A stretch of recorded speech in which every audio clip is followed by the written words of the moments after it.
rentrée. Après cette longue absence, je vous propose ce long épisode passionnant. J'ai coupé 40 minutes, je peux pas faire mieux, désolée. Suzanne, elle a 24 ans, elle s'est lancée en tant qu'indépendante dans la communication, le graphisme et le motion design il y a déjà 1 an. Après le lycée, elle est partie à Strasbourg pour une année propédeutique dans une école d'art. De retour en Suisse, elle est refusée à l'ECAL et à la ED pour ensuite entreprendre un bachelor en sciences du langage et communication qu'elle mènera à bien avant de commencer de travailler à son compte. On parle de l'importance de se lancer, de faire de manière générale, de pas avoir peur de se planter parce qu'en vrai, c'est souvent pas si grave. Voilà, en espérant que vous êtes contents de retrouver le podcast, tout comme moi, je vous souhaite une bonne écoute. Salut Suzanne. Hello. Merci beaucoup de m'avoir écrit. Mais de rien. Donc, toi, direct après le lycée, t'es partie en France faire une année propédeutique en école d'art. Ouais, exactement. Ok. Jack, comment t'as découvert cette école à Strasbourg ? Et puis, comment t'as décidé d'aller en France ? Parce que c'est rare de directement aller à l'étranger juste après le lycée pour ses études. Je pense que l'idée, elle est née déjà parce que ma meilleure amie avait aussi ce projet de partir. Enfin, c'était un peu, la Chaux-de-Fonds on aime bien, mais on va se casser. Et du coup, elle a beaucoup cherché. Donc, elle voulait aussi faire des écoles d'art, mais elle voulait parler en allemand. Et puis moi, j'étais là très peu pour moi. Donc, elle a fait un peu Lucerne, même Berlin, Bâle et tout ça.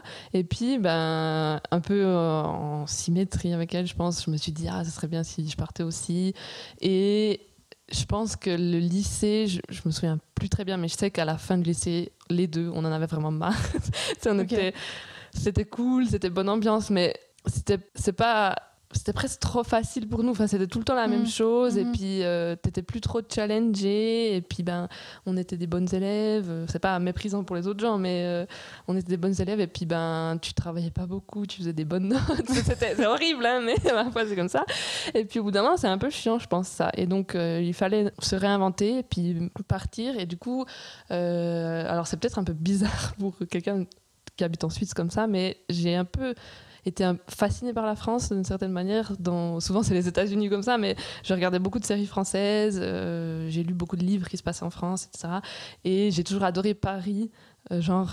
Tu vois des coins, t'es là, ah ouais, ça a été filmé là, etc. Donc j'avais cet attrait pour la France. Après Paris, j'ai vite oublié vu le prix et tout ça. Et ensuite, il se trouve que j'ai rencontré par internet une fille qui habitait Strasbourg. Et je pense que c'est comme ça que l'idée a un peu germé, parce que je me suis dit, ça serait cool, je pourrais aller les deux, la rencontrer et aller faire une école d'art là-bas. Et donc, je me suis renseignée, et puis j'ai trouvé cette école qui s'appelait l'ISA, donc l'Institut des Arts Appliqués. Et c'était une école privée, du coup, ça veut dire sous-sous, quoi. Et donc, j'ai regardé les prix, et c'était abordable, on va dire. Enfin, je pense avec un pouvoir d'achat suisse, c'est relativement faisable. Et j'en ai discuté avec mes parents. Alors mes parents, ils ont toujours été assez flex. Enfin, ma mère a assez facilement coupé le cordon, c'était pas le genre à me garder. Donc ils ont rien eu trop contre. Niveau financier, ils se posaient quand même des questions, mais et les loyers à Strasbourg, ça va. Moi, je payais 400 € par mois. Donc ici, c'est dérisoire. C'est les prix bas de la France, c'est pas Paris où tu trouves pas grand chose en dessous de 750, je crois. Mais 400, voilà. Et puis, mais l'école, je sais plus trop combien ça coûtait, honnêtement. Mais je veux pas dire de bêtises, mais c'était dans les 8 000 € l'année, je crois. Ou 6 000. Je crois que c'est 6 000, puis 8 000, c'était le BTS. Il me semble que c'est ça. Donc, c'est clair que c'est cher. Enfin, voilà, c'est pas des semestres de 500 francs à l'université, mais... Il y a l'école d'art, faut payer le matos et tout ça. Donc, c'était... Mais du coup, c'était une prépa ? Ouais, c'est l'équivalent d'une prépa. Alors ça existe même plus en France, je crois. MANA, c'est mise à niveau en art appliqué. D'accord. Et puis c'est un peu l'équivalent de notre année propédeutique en art. Je sais même pas s'il y a un truc derrière, mais c'est comme ça que j'ai eu le plan en fait. Et ça consistait à passer un entretien avec le directeur, montrer ta motivation, ce que tu faisais. Et puis voilà. Donc j'avais déjà aussi un peu le son de cloche avec ma meilleure amie parce qu'elle avait un peu l'équivalent. Donc j'étais un peu stressée. Mais il se trouve que c'était vraiment un peu chillax. En gros, honnêtement, basiquement dit, c'est t'as l'argent, t'es pris. quasiment. Okay. Donc il n'y a pas un concours d'entrée Non, alors ils essayent de te le vendre comme ça, ils te mettent des beaux termes de genre nous verrons votre motivation si vous serez sélectionné, tout ça. Mais en vrai, il y a, je pense, 80% c'est si enfin ils te demandent pas t'es prêt à payer, mais genre vu que tu veux venir là, ils comprennent que tu peux payer, donc c'est un peu tout le désavantage des écoles privées, je pense. Et l'autre, il fallait quand même montrer que tu avais une certaine motivation, donc là je lui avais montré des trucs, mon Dieu, si je revois ça maintenant, c'est genre des portraits d'enfants, enfin non, c'est bien dessiné, mais tu sais c'est très très scolaire et tout, c'est pas du tout ce que j'ai appris là-bas, ce qui est cool parce que ils décernent un peu le potentiel, puis ils voient que tu peux aller plus loin, donc c'est normal, c'est une école. Et je pense que les autres 20% c'est si t'es bon élève. Genre moi tu devais montrer ton bulletin en fait, et puis j'ai dû lui dire chez nous c'est sur 6, etc. Puis il voyait 5,5, 5,5, 5, des trucs comme ça, donc il était là, ok je pense c'est bon. Oui en plus, en plus ça veut rien dire, parce que tu peux être une pive en lycée général, enfin en maths, philo, tout ça, et puis tu peux être très doué en art, enfin je sais pas, je trouve que ça veut un peu rien dire, donc j'espère qu'il n'y a pas des gens qui n'ont pas été pris à cause qu'ils avaient trop des mauvais bulletins, mais je sais pas. Vous étiez combien par volet On était un 30 ou un tout petit peu moins que 30, 28 ou comme ça. Donc c'est un peu les classes en France, c'est comme ça. Puis c'est pas mal, mais ça va, les profs ont le temps de regarder un peu tout le monde. Du coup voilà. Et donc t'as fait 1 an là-bas? Ouais, c'était 1 an, et puis c'était vraiment super cool. Enfin moi j'étais aux anges, genre de découvrir, de savoir que tu peux passer ta vie à faire de l'art. Enfin t'as des différentes matières, donc mais t'as plus, enfin oui il y avait quand même des maths et du français, mais vraiment très très peu. Et c'était vraiment cool. Après j'ai rencontré des gens aussi super cool, et puis en une année t'arrives quand même à construire des liens, puis ça m'a vraiment beaucoup ouvert à la vie, je sais pas comment dire, enfin vraiment parce que les études en art c'est assez chaud, enfin parce que tu dois vraiment donner de toi, et puis ouvrir un peu tes tripes, puis que tu ailles chercher au plus profond de toi, et puis c'est clair que tu découvres des trucs sur toi, donc voilà, c'était vraiment cool à cause de ça. Ok, trop bien. Et puis du coup t'es allée là pour ensuite pouvoir aller dans une école d'art en Suisse? Ouais, alors je pense à ce moment-là, je ne savais pas vraiment. C'était pour découvrir? C'était vraiment partir et puis voir que ça donnait, d'habiter toute seule et puis un peu loin de mes parents. Alors ça allait parce que c'était 4 heures de train, donc je savais que je pouvais rentrer au cas où il y avait un pépin comme ça. Mais c'était quand même loin dans le sens où tu fais des Skype, puis tu ne peux pas aller juste chez tes parents. Mais je pense que dans l'idée, c'était vraiment voir qu'est-ce que c'était. Déjà, est-ce que ça me plaisait? Parce que sur le papier, oui, parce que j'ai toujours aimé les cours d'art visuel et tout ça, mais on ne sait jamais. T'étais en option spécifique art visuel? Ouais, art visuel au lycée, ouais. Après, je suis pas sûre que c'est hyper représentatif. Enfin, honnêtement, en ayant fait une école d'art après, tu fais vraiment... En Arvi, c'est cool, mais tu fais vraiment des trucs... C'est rikiki à côté de ce qu'on te demande, en fait. c'est des trucs beaucoup trop... Il y a beaucoup trop de consignes, en fait. Puis je le vois encore avec ma meilleure amie qui a fait des écoles d'art encore plus ouvertes, genre type Beaux-Arts et tout ça. C'est vraiment, on te donne un thème et tu te débrouilles. Tu produis un vêtement, une chaise ou je sais quoi. Wow. Bon, après, elle était en design industriel plus tôt, on va dire. Et du coup, c'est vraiment très ouvert. Donc en Arvi, c'est encore très cadré. Et puis voilà, mais... c'est quand même cool. Je demande parce que c'est intéressant de voir d'avoir si le background en biochimie, c'est quand même pas pareil. Non, j'avais quand même ce background. Puis aussi pour l'histoire de l'art, je pense que c'était intéressant d'avoir, parce qu'on avait 2 heures d'histoire de l'art et puis 2 heures de pratique. Ouais. Du coup, voilà. Ok.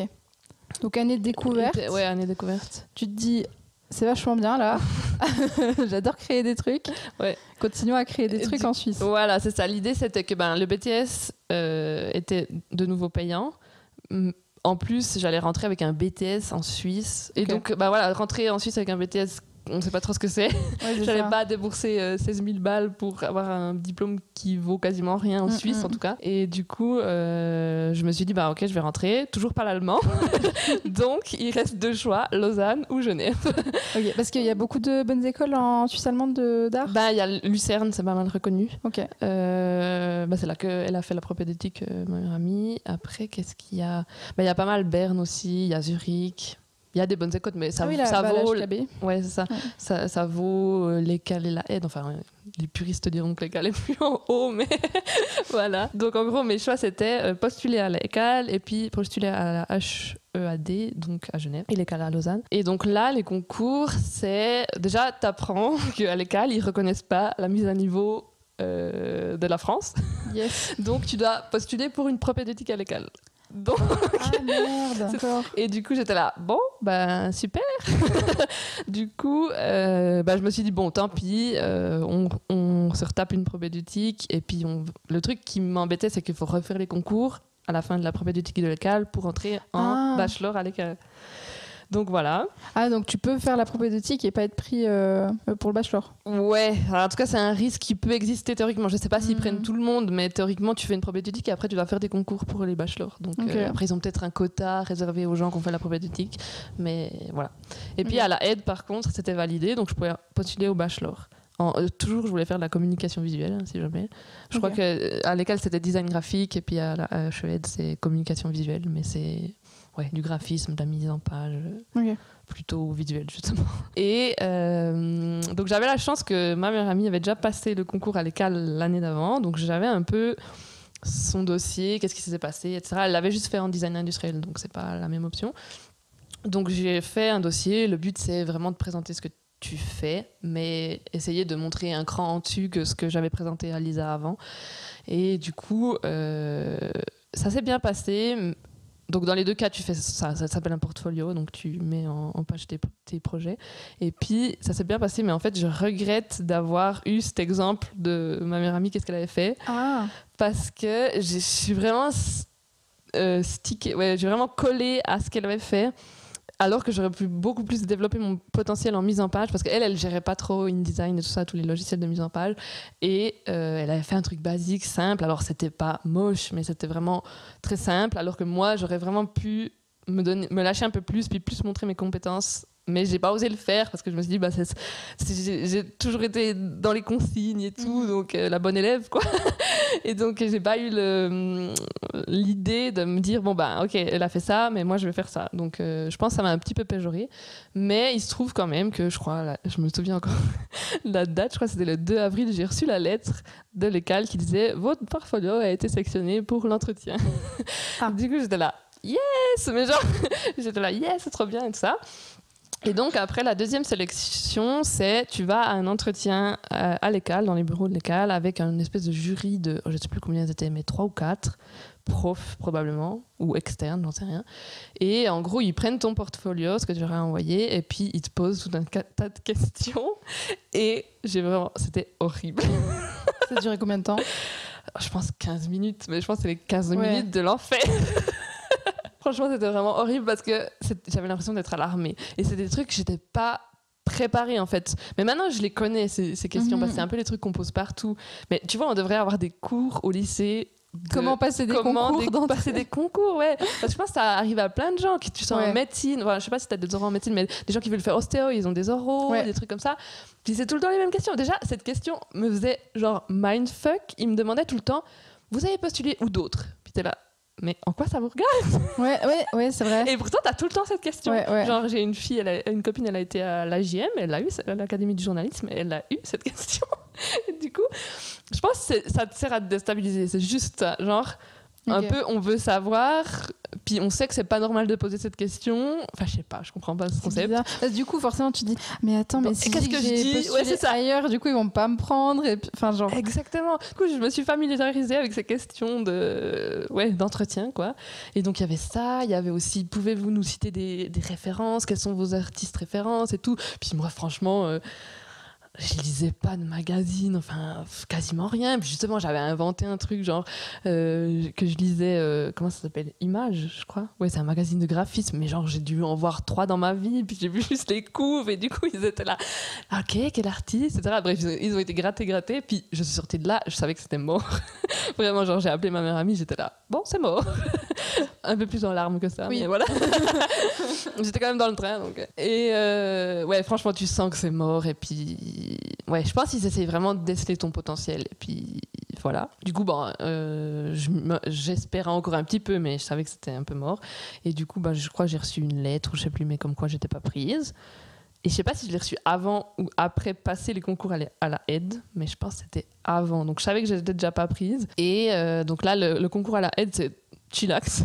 C'est genre, mais par contre, t'as genre 180 candidats, ils en prennent 30. Donc, et tu vois, genre, en fait, tu vas là-bas dans les locaux, je crois que c'est pendant 2 jours, et t'as les listes des gens, et t'as genre t'as 1 heure, un truc comme ça, puis t'as 6 personnes dans ton créneau, puis ils prennent les gens les uns après les autres. Et là, par contre, le jury, ils étaient une chier, ils étaient genre 10, je pense. Oh. Donc, t'as une espèce de table en U, comme ça, avec 10 personnes. Montrez-moi ce que vous faites. Donc t'es là, ok. Et donc tu sors tes planches. Alors déjà en fait c'est tout dans le flou parce qu'ils te laissent libre. Je comprends un peu, mais tu peux ramener des originaux, ça peut être imprimé, tout ça, machin. Donc tu sais pas ce qu'il faut faire. Enfin justement, tu sais pas ce qu'il faut faire. Moi les consignes j'aime bien, donc voilà. Donc j'avais ramené le même dossier qu'à l'école, donc un peu mis en page. Donc c'était des planches A3. Je les faisais circuler, et puis après, ils te posent 3 questions. Enfin, s'ils ont des questions, ils te posent des questions. Après, t'avais un truc imposé. Maintenant, je sais plus trop le thème, mais c'était genre... Ah ouais, superposition. Et t'as juste ça, et tu dois faire, je crois, 10 visuels quand même. Ouais, je crois que c'était ça. Il y a la consigne. Ok, mais genre quoi, tu peux faire ce que tu veux, puis tu as juste le mot superposition et tu dois leur produire des affiches, des tableaux, ou ce que tu veux. Quoi. Okay. Du coup, là, tu leur montres leur truc. Ce qui est bizarre, c'est que justement, ils ont vraiment 5 minutes pour le voir. Enfin, ils se le passent et puis ils doivent se faire un avis comme ça. Donc, a priori, ça a l'air de marcher puisqu'ils continuent comme ça. Mais moi, je sais que j'avais fait des collages et puis j'avais joué sur la surconsommation, je sais plus, mais voilà, bref. Et puis, ça a duré, mais je sais même pas, 10 minutes, je pense. Tu montes tes trucs, machin. Merci, au revoir. Et puis, tu repars. Donc, voilà. T'étais aussi sûre que c'était pas passé à ce moment-là ça, ou tu t'es juste pas. dit... Je sais pas. Je le sentais un peu mieux dans le sens où c'était pas horrible, vraiment. C'était beaucoup moins horrible qu'à l'école. Et j'étais vraiment en mode, on verra bien. C'était pas exceptionnel non plus. Parce que c'est vrai que ce qui est chiant, c'est que... Après, c'est un mythe ou j'en sais rien, mais dans tes 6 personnes du créneau de ton heure, là, a priori, ils prennent 1 personne. Et du coup, t'es un peu en compétition avec les autres gens. Mais c'est peut-être une légende parce que je pense qu'ils peuvent prendre parmi tous les candidats. Et ce qui était sûr, c'est que la fille avant moi, elle avait un peu explosé le game. Parce que genre, elle avait fait hyper long. Et puis, elle était sortie. Et puis, il y avait ses potes qui étaient là. Mais genre, c'était des Français, je sais pas, de Paris ou quelque chose comme ça. Et puis, elle était là, ouais, ils ont trop adoré mon truc avec des décals, qu'ils étaient trop sur le cul, comment j'avais fait, etc. Du coup, j'étais là, ok. Donc, mais je crois que, honnêtement, je le sentais pas. Après, je suis quelqu'un d'assez optimiste. Enfin, je fais... D'un côté, oui, et d'un côté, non. Mais je vais jamais... s'il y a un doute, je vais plutôt le faire plus que moins, en fait. Je vais être là, ça peut peut-être marcher, quoi. Plutôt que dire, non, c'est mort. Donc voilà, je crois que je suis rentrée chez moi, ouais. Puis après, je sais plus le délai, mais j'ai reçu, là, c'était un mail, je me souviens. Puis nous avons le malheur de... je sais plus comment ça tourné, mais tu vois, malheureusement... ça part mal. Malheureusement, ouais, non, c'est mort. Du coup, j'étais pas prise. Et voilà, je crois que j'étais déçue, mais c'était pas non plus la fin de ma vie, honnêtement, pour... si j'essaie de reconstitualiser, j'étais là, ok. On fait quoi? Ouais, ok. Parce que j'avais pas de plan B. Oui, c'était pas genre depuis le début du lycée, tu savais que tu voulais aller... Non, j'avais pas mis autant sur un piédestal que ça, quoi. C'était... a priori, ça a l'air d'être les études pour faire graphiste si tu veux faire en HES. Donc, on va faire ça. Ouais. C'était un peu ça. Mais le truc qui me faisait flipper, c'est que j'avais pas de plan B, en fait. J'avais, vraiment, dans ma tête, je m'étais dit, ouais, ça va marcher. Puis, il n'y a pas de plan B facile, quoi. Ouais, mais c'est ça. Parce que du coup, on est à quel mois? On était mi-mai. Donc ouais. les unis c'est mort, les HES je voyais pas faire autre chose. Si tu grattes l'uni tu peux. Ouais, mais c'est ce que j'ai appris après. Et du coup j'aurais peut-être dû, mais bon là je savais pas encore. Mais donc en gros le plan B c'était année sabbatique. Et parce que j'ai pas cherché en fait. Mais c'est vrai que maintenant je sais qu'à Neuch tu peux gratter et puis jusqu'en août ils t'inscrivent. Donc voilà, mais... C'est vrai que je le savais pas à cette époque. Du coup, en gros, année sabbatique. Après, c'est vrai que je me souviens, je sais pas si c'est un peu mon inconscient, mais cette année à Strasbourg, ça m'a vraiment ouvert l'esprit, genre, c'est trop bien, on peut faire ça. Enfin, ça m'a donné un nouvel élan créatif, on va dire. Et il y avait aussi tout le début des studio vlogs sur YouTube. Donc, c'est les artistes qui filment leur quotidien et puis, en gros, ils vivent un peu de leur boutique. Et du coup, ça, c'était vraiment un goal. Et puis j'étais là, oui, je veux faire ça et tout ça. Et dans ma tête, j'étais là, ouais, ça serait peut-être bien d'avoir une année sabbatique pour mettre ça sur les rails et tout ça. Et je sais que c'était dans un coin de ma tête. Alors, on va pas dire que c'est un acte manqué, j'espère pas. Mais ce qui est sûr, c'est que ma mère était vraiment pas chaude. Genre, année sabbatique, elle était là, ouais, mais non, tu vas rien faire, tu vas glander. Ouais, c'est un peu l'a priori qu'on a. Et du coup, voilà. Et du coup, je sais qu'elle était pas chaude. Puis là, elle était un peu devant le fait accompli. Plan B égale année sabbatique. Donc, on va faire ça. Ok. Et Et du coup, là, t'as mis combien de temps à te dire ok, bon, bah, je vais faire ci, ça pendant cette année-là, et puis. Je sais plus trop. Alors, ce qui est sûr, c'est que ma mère a dit ok pour l'année sabbatique, mais je veux pas te voir dans le lit après 8h30 ou un truc comme ça, en tout cas en semaine. Et donc, j'étais là, bon, ok, alors qu'est-ce qu'on fait? Puis il y a eu ce truc de ça serait peut-être pas mal de gagner de l'argent. Et du coup, j'ai pas trop, mes parents ont pas trop de plans de gens qui connaissent pour me mettre en stage ou je sais pas quoi. Après, il y avait ce truc, ça serait peut-être bien d'aller voir qu'est-ce que c'est concrètement le graphisme, du coup trouver un stage. Il y avait ça, mais pour l'argent, du coup, j'ai toujours été bonne élève, donc j'ai dit ok, on va faire répétitrice, c'est facile, il y a pas de boss et tout, parce que j'ai un petit problème avec l'autorité. Ah, d'accord. Je suis pas rebelle, mais j'ai de la peine à exécuter bêtement ce qu'on me dit. Okay. Je vais vraiment redouter ça. Et du coup, là, c'était cool, t'as pas de chef et tout ça. Après, peut-être c'est vrai que ça peut être un atout de se confronter direct au monde du travail directement, mais voilà. Et donc, j'ai fait répétitrice. J'avais vraiment une pétée d'élèves, genre, j'avais 14 élèves, je pense. Donc, mes semaines... en gros, j'étais prof particulière, si on veut. Donc, mes semaines, dès 15h30, j'avais quasiment tout le temps des gens. Okay. Et ça me faisait des mois à genre 600, 800 francs. Donc, ce qui est pas... C'est pas hyper... si t'es en stage, des fois, tu gagnes 1000 francs, mais des fois, tu gagnes rien. Donc, voilà. C'est ça. Mais oui, c'est à peu près Puis, c'est pas non plus hyper astreignant, parce que c'est pas du 100%. C'est juste que t'es bloqué un peu la fin de soirée, les semaines, mais tout le matin, tu peux travailler, faire des trucs. Donc, voilà. Et puis après, j'ai quand même cherché un stage en graphisme. Et du coup, ce qui était un peu chiant, mais c'est que tout le monde me disait non, mais j'ai pas assez de travail pour te prendre en stage. C'est tous des petits graphistes, tu vois. C'est comme si moi, on vient me voir maintenant. Bon, maintenant, je l'ai fait, mais en gros, c'est max 1 ou 2 journées. Et donc là, j'avais trouvé quelqu'un qui se trouvait être ligne graphique à côté de mon bureau. Ok. Et du coup, elle m'avait présenté son métier. Et puis, ça m'avait pas du tout dégoûtée. J'étais là, yes, trop bien. Je crois qu'on avait fait un logo pour de faux. Non, c'était son vrai client, mais elle m'avait demandé de faire des propositions. On avait fait un peu de mise en page. Elle m'avait présenté ses projets. Puis, elle m'avait donné 2-3 conseils. Et ça m'avait bien plu. Après, je sais que j'ai oublié un truc. En fait, j'avais un peu tout remis en question. En fait, c'est vrai que vers septembre, un peu quand tout le monde recommence à recommencer, je m'étais dit, finalement, peut-être pas le graphisme, en fait, parce que ça a l'air dur de rentrer dans ces écoles, machin. Et je m'étais dit prof. Et là, il se trouve que j'ai ma petite cousine qui est prof de primaire. Et donc là, elle m'avait pris en stage 1 semaine. Et tu vois, avec répétiteur, c'était pas mal proche. Et j'aimais vraiment beaucoup répétitrice. Mais par contre, prof, c'est vraiment compliqué. Quand j'ai vu toute la discipline qu'il y avait à faire, parce qu'elle avait ça fait des 7e. Ouais, quand non, tu parles en Armos. Ouais, en Armos, ça fait des 7e Armos, puis ça fait des 5e de chez nous. Ouais. De chez nous. De notre temps. À l'époque. Ouais, genre 9 ans. 10 ans. Non, en 5e, t'as 11 ans, je crois. 10, 11 ans. Ouais, ok. C'est la dernière année de primaire. Ouais, ok. Ouais. Je crois 10 ans, un truc comme ça. Alors, ouais. Et c'est peut-être pas les pires, mais j'ai l'impression de toute façon, déjà, tu dois mettre en place des règles de classe.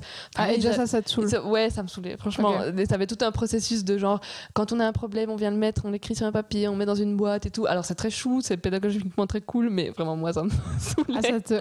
Et du coup, ce que j'aimais vraiment dans Répétitrice, c'était vraiment les cours particuliers, quoi. Comprendre. Cet élève, il comprend pas ça, parce qu'il a ce problème. Et ça, j'aimais vraiment bien. Mais donc, c'est plutôt professeur spécialisé. Donc, tu vas avoir des élèves plutôt à difficulté. Puis, je me voyais vraiment pas faire ça à longueur de journée, quoi.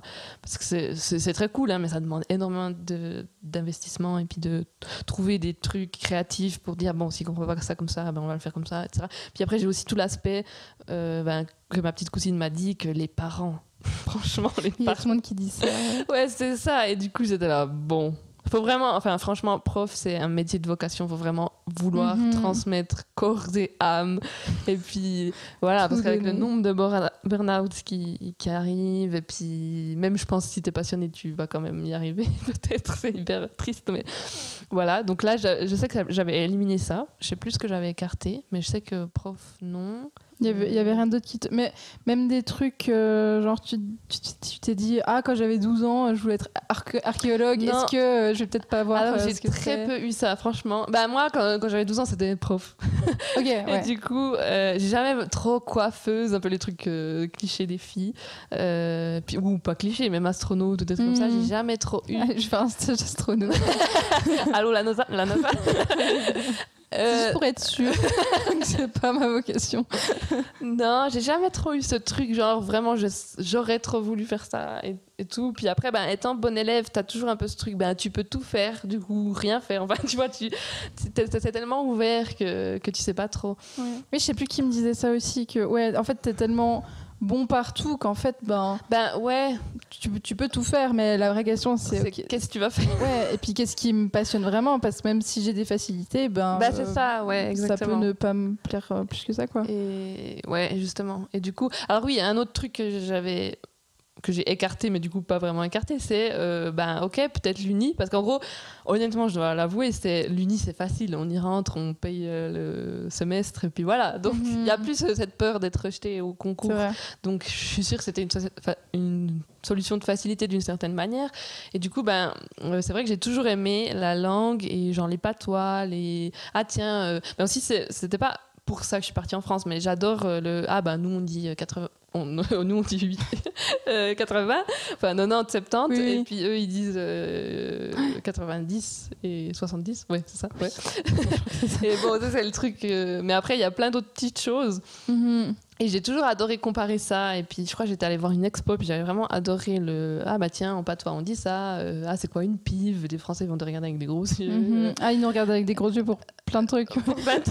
Et puis en plus là-bas j'ai découvert des trucs, genre il fait grand beau, moi j'étais sûre que c'était du français, non, ils sont là, quoi. Ah ouais? Ouais. Ah mais tu me l'apprends. Ouais. Oh non. Je te jure, parce que j'étais là, il fait grand beau. Puis alors après l'Alsace c'est pas du tout représentatif, parce qu'ils ont beaucoup de germanisme. Eux ils disent j'attends sur toi. Ouais, voilà. Alors que tu dis ça à Paris, vraiment. Ouais, ils sont là. Tu parles pas la France. Ne te mets pas sur moi, merci. J'attends sur toi. Ah oui, j'avais pas pensé à ça. Ouais, ou le feu, n'y comprennent, ou des trucs comme ça. Mais c'est vrai que non, grand beau, j'étais là, ok. D'accord. Okay. Après, avoir meilleur temps, ça c'est un truc. Ouais. T'as meilleur temps de faire ça, tu te oui, ça c'est vrai. Ouais, après, j'ai des gens de Pontarlier, ils le disent. Enfin, donc c'est un peu franc-comtois, mais voilà. Ouais. Donc j'ai vraiment toujours adoré cet aspect. Et j'ai toujours bien aimé la communication en général, mais genre au sens de peut-être un peu médiation. Enfin, genre j'étais dans des assos, puis j'étais là, mais tiens, c'est bizarre, pourquoi lui il comprend pas ça et ça. Donc oui, ça m'intéressait. Et donc je sais pas comment j'ai eu cette idée, mais on m'a dit, ou j'ai trouvé toute seule, va suivre un cours en auditrice libre à l'Uni, puisqu'il y a à l'Uni, il y a sciences du langage, donc plus ou moins linguistique, et sciences de l'information et de la communication, abrégé Infocom, si jamais je le dis. Et j'étais allée suivre un cours de linguistique générale, je pense, ouais. J'étais vraiment parachutée. Alors, j'avais été au début de l'année, donc tu dis que c'est encore des cours d'intro, donc tu dois en piger un petit peu. Et je crois que j'étais allée en novembre ou par là, octobre. Et j'avais pas compris grand-chose, mais j'étais là, ça a l'air cool. Il a parlé de Saussure, enfin de Ferdinand de Saussure, c'est un autre linguiste, etc. Puis je m'étais dit, je vais lire ses livres. Puis j'avais lu, je crois, en tout cas le début, et puis j'avais trouvé cool. Donc en vrai, en fait, je suis allée suivre qu'un cours de linguistique. J'ai jamais été en cours d'Infocom. Et puis je me suis dit, bon, ça va le faire. Donc voilà, il y a un peu de l'aspect où, honnêtement, comme j'ai dit avant, ça me rassurait. Enfin, c'est juste, tu t'inscris à l'Uni, t'es inscrit à l'Uni, donc il y a plus ce truc où tu vas avoir peut-être non. Et puis j'ai toujours été bonne élève justement, et donc ça me faisait pas beaucoup peur d'être à l'Uni, peut-être un peu plus seule, moins prise par la main, etc. Et la matière avait l'air de me plaire, en tout cas pendant ce cours. Donc j'ai choisi de m'inscrire à l'Uni en avril, et puis après pour commencer en 2016 en ces branches, quoi. Ok. À part ça, c'est une bonne option quand on sait pas trop d'aller en auditrice libre à l'Uni, parce que effectivement, même si tu comprends pas grand chose au cours, au moins ça.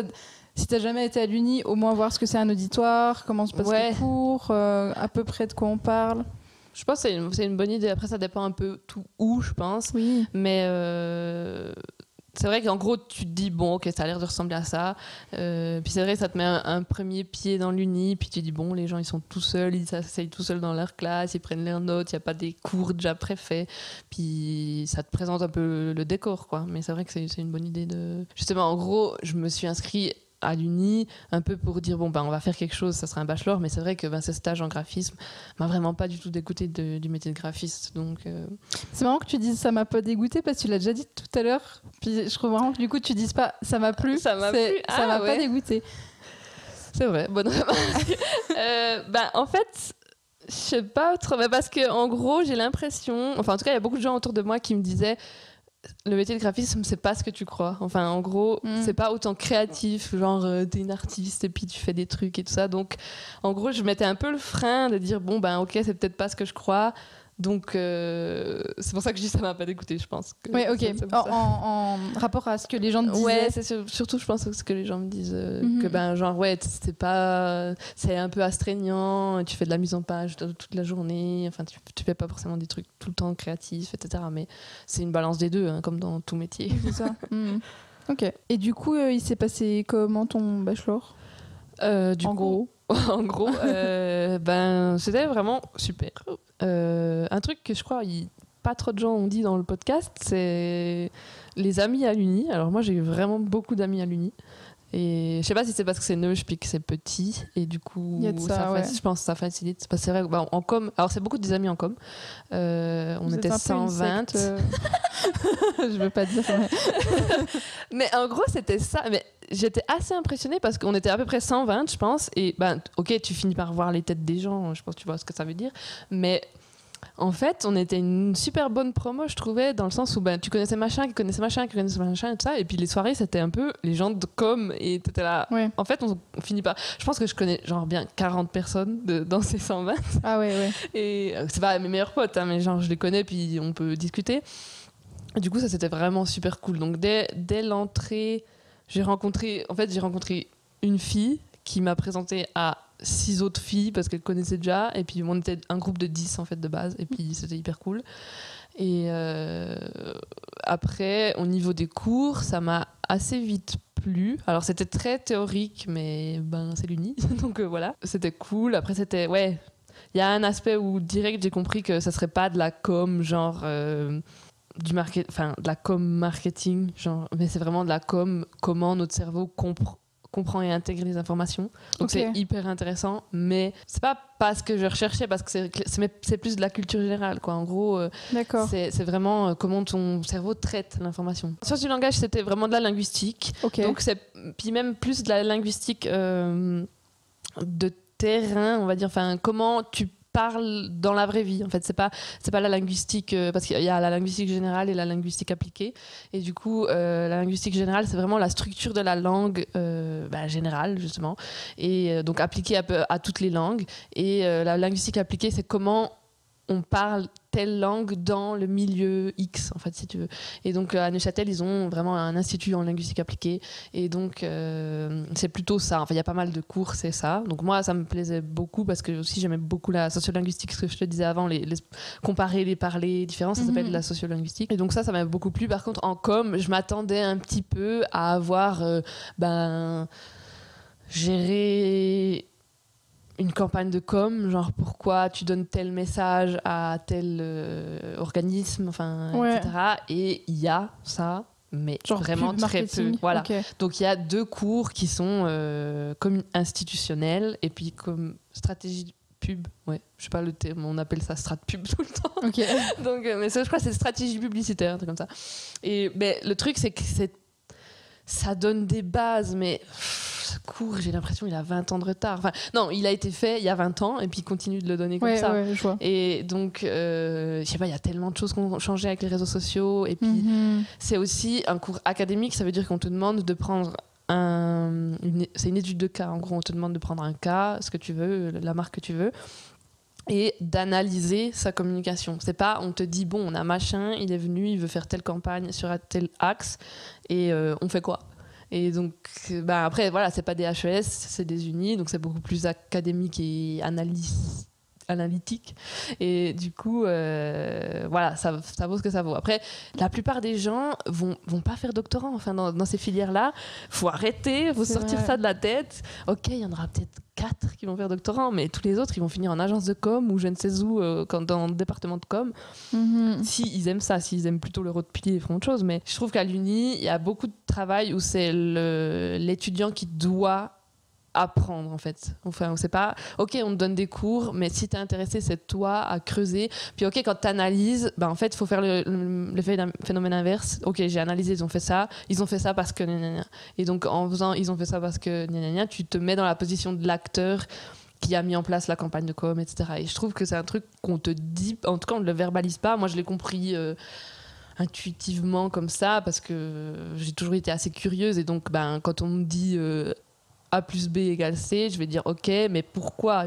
Il faut chercher un peu plus loin de pourquoi on te dit ça, en fait. Puis il y a un truc que je trouve qui est dommage à l'Uni, c'est,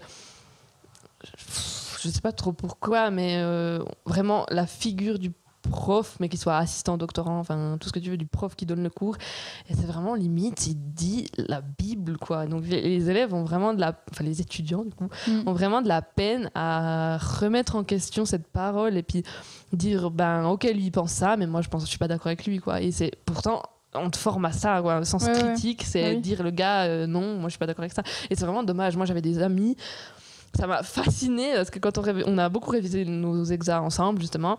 Et donc on me mettait en commun, et puis il y avait telle définition qui n'était pas claire, puis j'avais une pote, elle me demandait toujours, mais du coup toi t'as pris quelle définition?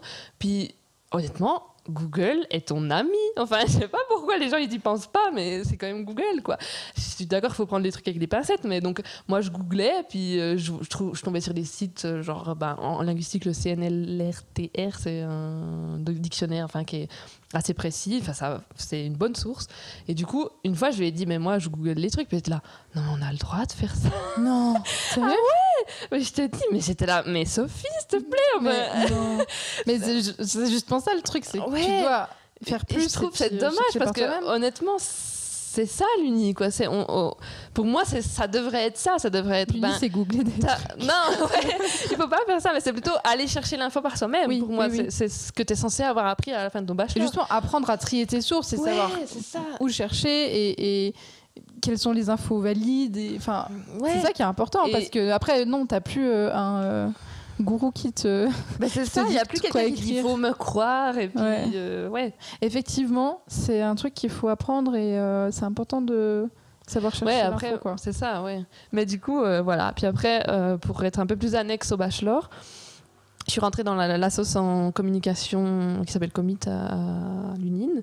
Et du coup, ça aussi, je l'avais vécu comme de nouveau postuler à une école d'art, vraiment. Okay. Parce qu'ils cherchaient une graphiste. Okay. Et du coup, je m'étais vraiment chauffée. Genre, j'avais fait un portfolio et tout. Et elles m'ont dit, après, une fois qu'elles m'avaient prise, elles étaient là, mais mon Dieu, ta candidature, c'était juste pas possible. On n'a jamais vu ça. Et elles étaient là, limite, on voulait te marier.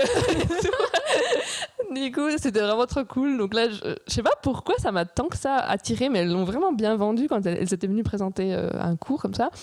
Puis ouais, ça avait l'air vraiment trop cool, bonne ambiance et tout. Puis je sais que quand j'avais eu genre, tu es avec plaisir, tu es accepté. Là, c'est plus malheureusement. Et du coup, j'étais là, yes, genre c'était un truc trop important pour moi, je sais pas trop pourquoi. Ta revanche sur les concours. Il doit y avoir un petit peu de ça. Et puis j'avais l'impression aussi que c'était dur d'y rentrer. Et finalement pas tant que ça, mais c'était aussi un peu un aspect de yes, j'ai passé un concours qui n'était pas autant le concours que la aide, mais voilà. Et je suis rentrée là-dedans, et c'est vraiment cool dans le sens où justement le bachelor était très théorique, enfin c'est de l'académique, c'est de l'Uni, et là la mission de l'association, c'était faire le pont entre le monde du travail et le monde académique. Et donc on invitait des conférenciers à présenter leur travail, enfin qu'est-ce qu'ils faisaient, qu'est-ce qu'on a fait. On a fait aussi des voyages, genre c'est un peu plus fun, mais on faisait toujours autour de la com. Donc on a été par exemple à Bruxelles, on a été visiter les locaux de la RTBF, qui est l'équivalent de la RTS là-bas. On avait rencontré les étudiants comme là-bas, etc. Et c'était cool, ça créait vraiment du lien. Et puis aussi, je pense que le fait que je sois dans cette assoce, alors ça fait un peu la meuf populaire de l'Uni et tout, mais le fait d'être dans cette assoce fait que tu connais quand même beaucoup de gens, en fait. Ils sont là, ah oui, je te connais, je t'ai vu, machin, tout ça.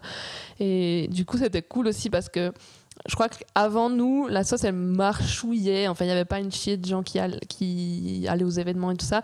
Puis nous, on a vraiment été une bonne volée, justement, parce que moi, j'avais déjà mes 10 potes que je connaissais, donc chaque fois, je les ramenais tout le temps dans les soirées et tout ça. Donc, ça fait déjà 10 gens qui se présentent. Ensuite, dans ces 10 potes, il y avait des potes de potes. Donc, voilà.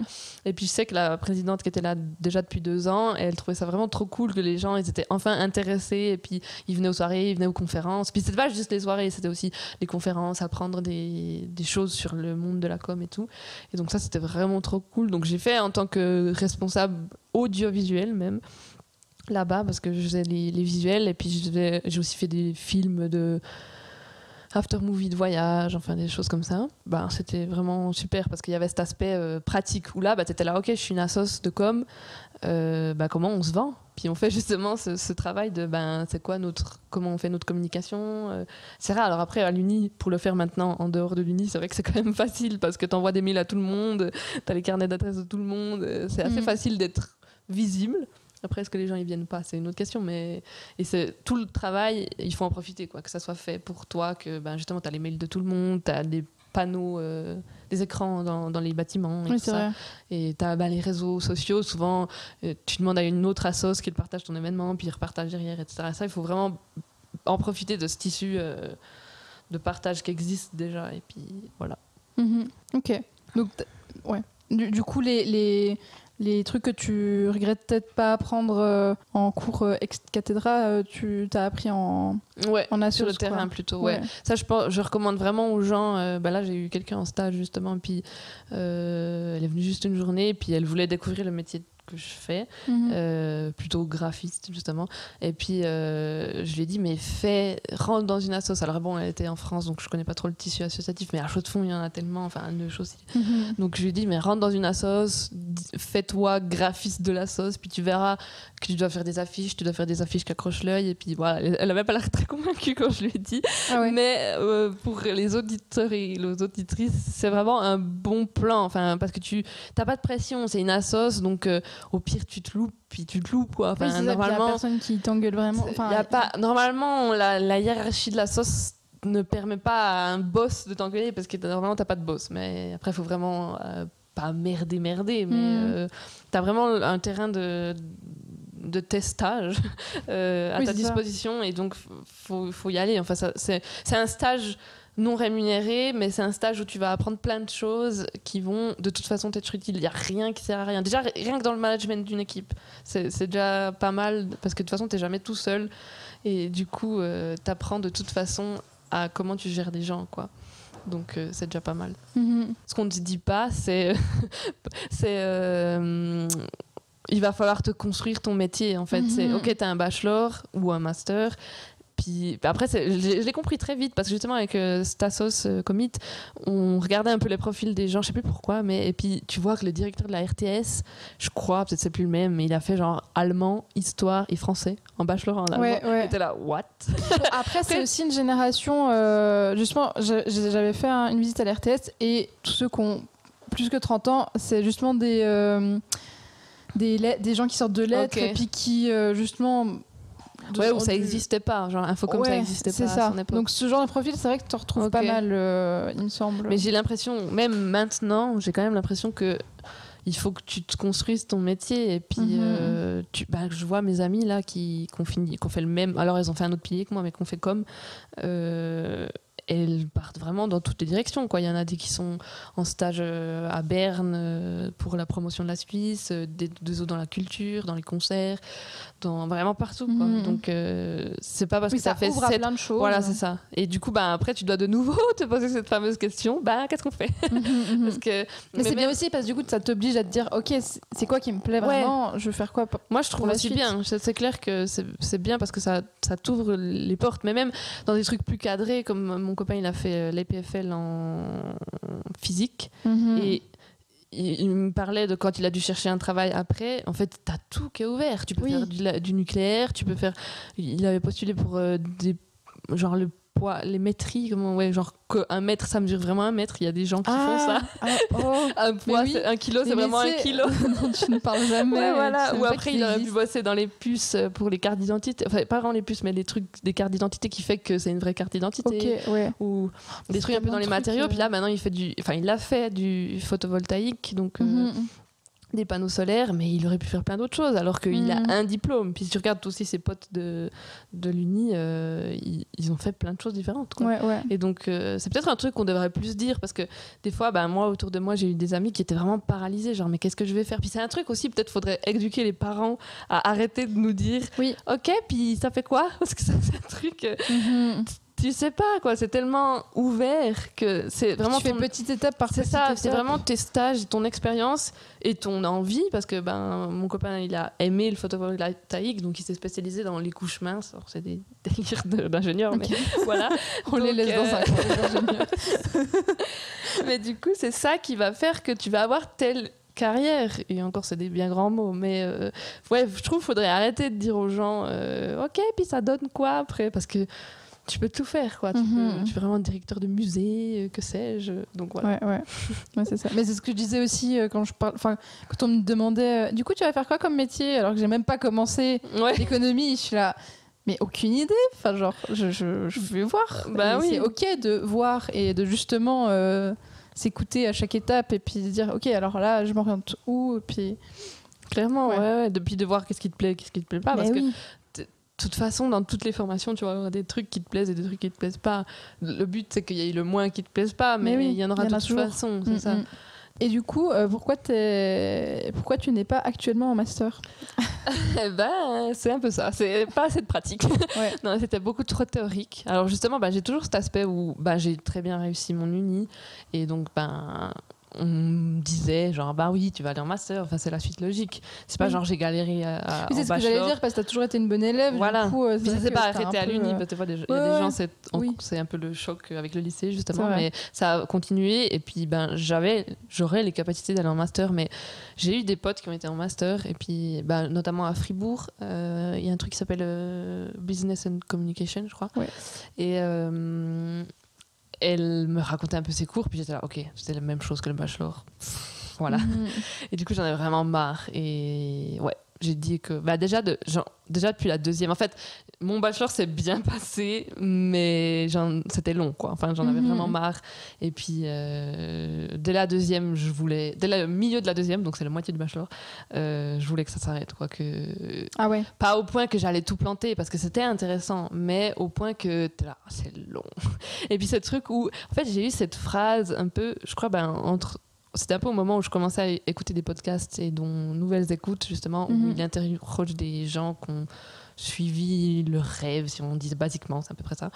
Et je crois que c'était Alice et moi, donc une chanteuse, qui disait qu'elle a fait Sciences Po, et puis qu'à la fin de Sciences Po, elle s'était arrêtée, puis elle a dit bon, c'est quand que ça commence. Et donc c'est genre la vraie vie, c'est le truc chiant, c'est mis de côté, c'est bon, on a fait le diplôme, et maintenant ça peut commencer, quoi. Et je crois que j'avais écouté ce podcast, c'est un peu à cette même période, et c'était tellement vrai, quoi. J'étais là, mon Dieu, mais je suis absolument dedans, quoi. Et puis c'est clair que ça me saoulait, j'allais pas tout planter là, parce que c'était déjà intéressant, et en plus c'est quand même toujours bien d'avoir un petit papier dans la valise. Du coup ça rassure un peu tout le monde, même toi même, tu te dis au pire je peux quand même trouver des trucs, donc j'ai quand même continué, mais c'est vrai que j'en avais marre, et puis heureusement que j'étais en lettres et que j'avais pas beaucoup de c'est pas qu'un mythe. Mais après t'as beaucoup de temps à côté, parce qu'il faut lire une chier, vraiment, lire tous les articles qu'on te donne et tout ça. Et puis de nouveau, si effectivement t'es pas quelqu'un qui cherche l'info et qui a envie de se former tout seul, effectivement t'en branles pas une, et ça peut passer. Mais si t'as vraiment mais ça passe, c'est pas genre non, c'est ça. Mais effectivement, si tu veux vraiment approfondir les choses et tout, c'est pas pour rien qu'on a autant de temps à côté, c'est pour ça que je crois qu'on avait comparé avec ma sœur, puis elle avait à peu près le même temps, en fait, c'est juste qu'elle avait des TP à la place que nous on n'avait rien, et donc donc heureusement que j'étais en lettres, et à côté j'ai vraiment dessiné à fond. Et puis j'étais dans une autre assoce, Et bon, je pense pas que ça me prenait énormément de temps, mais ça me faisait aussi un aspect pratique. Et puis, je faisais la com de cette association, justement. Et ça m'a un peu sauvée parce que j'étais là, bon, l'uni, on serre les fesses et puis ça va le faire, quoi.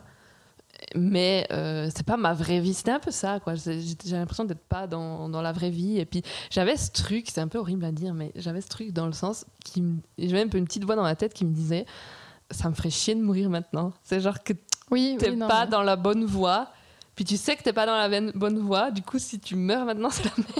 Parce qu'en gros t'es là, je regrette ma vie. Du coup j'avais vraiment cette voie, pas tous les jours, mais ça m'est arrivé des fois où je sentais que c'était pas la bonne voie. Du coup, dès la fin de deuxième, début de troisième, j'ai tout le temps toujours dit à tous mes autres proches. Alors j'ai dit déjà à mes parents, je sais même plus trop comment j'aurais dit, mais il y avait pas trop de choix en fait. C'était, je veux pas faire de master. Et puis voilà, puis c'était là, ok, tu vas faire quoi? Puis j'étais là, je veux faire indépendante, je veux être à mon compte. Ils étaient là, bon, d'accord. Ils ont pas trop dit grand chose parce que voilà, je sais pas, je devais avoir l'air sûr de moi et puis voilà, donc dès le début de la troisième, je commençais à dire ça autour de moi et puis ma décision était quasiment prise, enfin on pouvait pas trop me faire changer d'avis et puis je pense que je me suis pas trompée. Ça a pas l'air. Non. Mais du coup, de nouveau, c'est rare. Justement, être indépendant, on n'en parle pas beaucoup et on n'en voit pas beaucoup. Du coup, comment ça t'est venu à l'idée et comment ça s'est imposé comme genre c'est ça. Ouais. Alors il y a plusieurs choses. Comme je disais avant, j'ai un peu un problème avec l'autorité entre guillemets, mais vraiment j'ai eu très peu d'expérience de salariat, mais j'ai très vite compris que justement quand on m'impose quelque chose, par exemple rien qu'avec la sauce, quand on m'impose quelque chose que je suis pas d'accord ou j'ai pas envie, je le fais pas, quoi. Et du coup ça m'embêtait de devoir lutter contre moi-même pour faire mon travail, parce que ça sera ça. Alors tout va pas être comme ça, mais si je suis en entreprise, il y a forcément un boss qui va me dire tu fais ça comme ci comme ça, et je vais être là ouais mais non.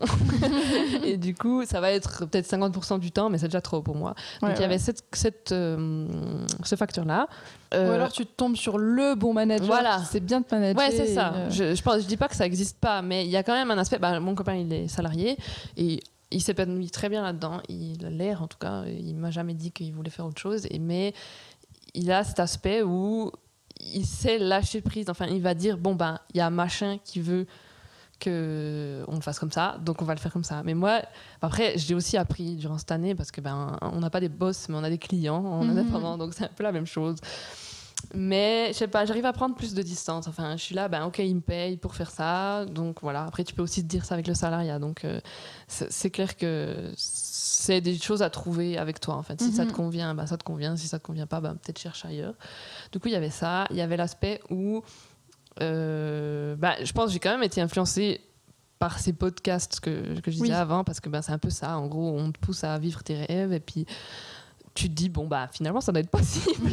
Et du coup mon rêve ressemblait plutôt à indépendante qui fait de la com, du graphisme, de l'illustration, voire du motion design, plutôt qu'à quelqu'un en agence de com ou qui gère les réseaux sociaux d'une marque dentifrice. Et puis voilà. Ça faisait pas rêver. Non, ça me fait pas trop. Surtout que c'est pas du dentifrice, mais j'ai fait mon travail justement de strat pub sur Steamroll. J'ai détesté.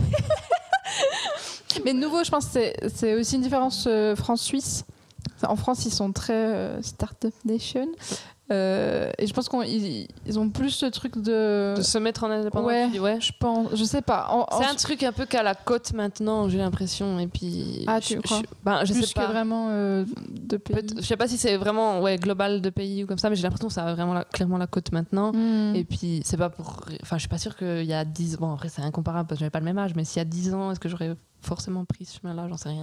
Ouais. Mais donc, bref, il y a eu ça, que vraiment ça m'attirait beaucoup d'être libre dans mes choix. Et puis si y a Philippe Maurice qui me contacte pour faire leur affiche, je peux dire non. Puis c'est pas parce que quand t'es en agence, j'ai un cousin qui est en agence, il a dû modéliser des paquets de clopes, puis il était là, c'est super ma vie. Ouais. Et du coup tu peux pas te dire non, quoi, parce qu'on te paye, donc voilà.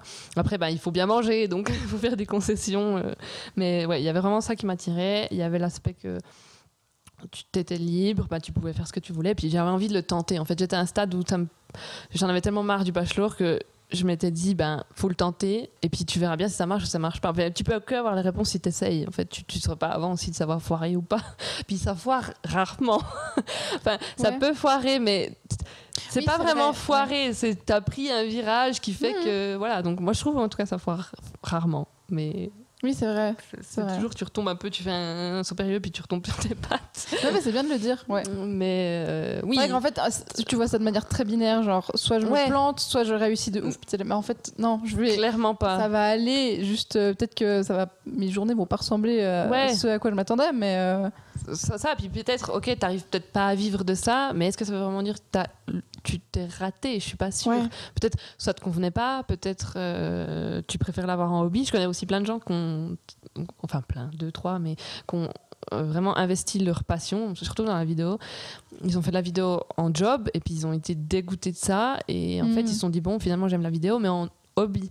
Et donc c'est pas d'une certaine manière, on pourra dire que c'est se tromper, mais c'est aussi en apprendre plus sur toi. Donc, c'est pas vraiment te tromper pour moi. Enfin, échouer, justement. T'as pas eu ce truc de. En fait, j'ai pas du tout envie de faire 10 heures par jour de graphisme et de com. Non, j'ai pas eu ça. Par contre, j'ai dû faire face à l'évidence qui était que je pouvais pas juste travailler de chez moi tout seul. Okay. Et j'ai fait ça en fait. Alors donc je me suis lancée en août officiellement au registre du commerce. Et en fait j'ai eu de la chance parce qu'à force, c'est pas de la chance mais on se construit toujours la chance. À force de dire aux gens je vais me lancer en indépendant, en fait j'ai eu par le biais de Commit la sauce, j'ai eu une agence de com qui est venue nous chercher avec Commit pour nous faire 2 projets, nous faire rentrer dans 2 projets, donc la gestion d'événements globalement. Et en fait, je me suis très bien entendue avec cette chef d'agence et elle disait tout le temps vous allez faire quoi plus tard, machin. Il disait je vais faire le master X, puis ça arrivait à moi et puis je disais je vais me lancer en indépendante. Et puis elle savait que je faisais du graphisme parce que je faisais du graphisme dans la boîte, dans la sauce. Et du coup, je lui ai dit ça et puis voilà, elle l'a écouté, elle m'a dit c'est cool. Enfin, elle m'a pas du tout brimée, mais elle m'a pas non plus dit je crois en toi, machin. Mais elle était là genre c'est cool, c'est bien de te lancer parce que elle s'est lancée avec sa boîte justement. Et il se trouve que été 2019, elle me dit j'ai un client pour toi. Et là j'étais là what? Genre j'avais même pas encore enregistré à l'AVS et tout ça. Et du coup j'étais là wow, trop bien. Et en fait j'ai fait ce mandat. Ensuite, elle m'a dit j'ai un autre client pour toi. J'étais là, waouh, c'est trop bien. Et du coup, ça a un peu démarré sur les chapeaux de roue, quoi. Et j'étais là, yes, c'est trop bien, c'est tout beau, etc. Et il se trouve que fin novembre, décembre, janvier, tout d'un coup, il n'y avait plus rien. Et en fait, les clients, ça va se chercher. Et ça se démarche et tout. Mais ça, tu l'avais pas encore eu. Ça, je l'avais pas encore compris. Et puis non, étant donné qu'on m'a tout servi sur un plateau, je l'ai pas compris. Enfin, j'attends. Tu sais, quand tu entends les podcasts, on te le dit qu'il faut vraiment prendre un pourcentage pour le démarchage, etc. Mais c'est toujours un peu chiant de se vendre, enfin, d'aller gratter et puis d'avoir des noms. Et du coup, je l'ai pas trop fait. Novembre, décembre, j'étais toute seule chez moi à devoir trouver comment m'occuper. Et puis, c'était vraiment compliqué. Et du coup, là m'est venue l'idée. Puis t'as vraiment pas de séparation. Justement, tu me disais à toi avec ton bureau et puis ton lit, ou je sais pas, que t'arrivais à faire la coupure unie loisir.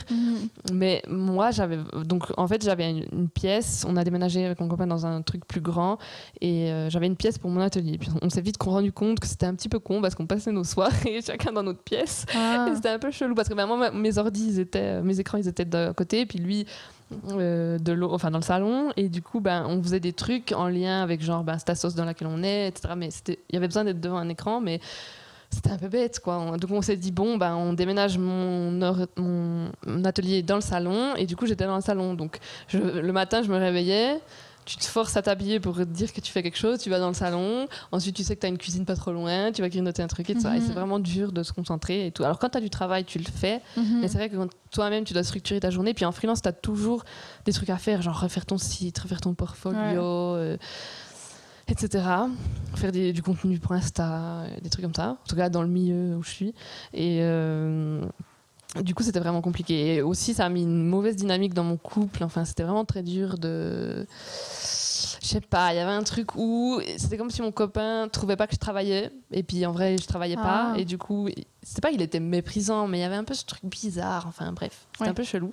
Et du coup je me suis dit bon, il faut que je trouve ailleurs, il faut que je sorte de chez moi, et j'ai trouvé justement cet atelier ici, et ça m'a vraiment sauvé ma vie, genre ça m'a sauvé ma vie, mon couple, tout. Donc je peux que conseiller, mais après je connais aussi plein de gens qui arrivent à se discipliner tout seul, donc ça veut pas dire qu'il faut, quand t'es en freelance, il faut un atelier. Et donc là j'ai trouvé un atelier, en fait je faisais des cours de dessin ici, et puis il se trouve qu'une place s'est libérée, et donc c'est un appartement qu'on partage avec 4 autres artistes, et puis c'est vraiment génial parce que t'as des gens avec toi, tu peux leur demander des conseils, tu peux parler, juste avoir un café avec des gens. Déjà, rien que le fait, parce qu'il y a tout le monde, il n'y a pas tout le temps des gens à l'atelier là, mais rien que le fait de sortir de chez toi et puis de rentrer chez toi, ça a sauvé toute ma dynamique de couple, justement. Je pense que c'est ça. Parce que quand je revenais de l'atelier, je sais pas, il y avait un peu un truc, je revenais du travail et ça a un peu rééquilibré les trucs. Je sais pas trop pourquoi, mais voilà. Du coup, c'était l'aspect que j'ai appris durant cette année, où je pensais que ça serait plus facile, mais en fait j'ai dû trouver des petits arrangements, mais on trouve toujours. Du coup, voilà. Et du coup, ça se passe comment tes journées ? Une journée type ouais, alors c'est compliqué. Mais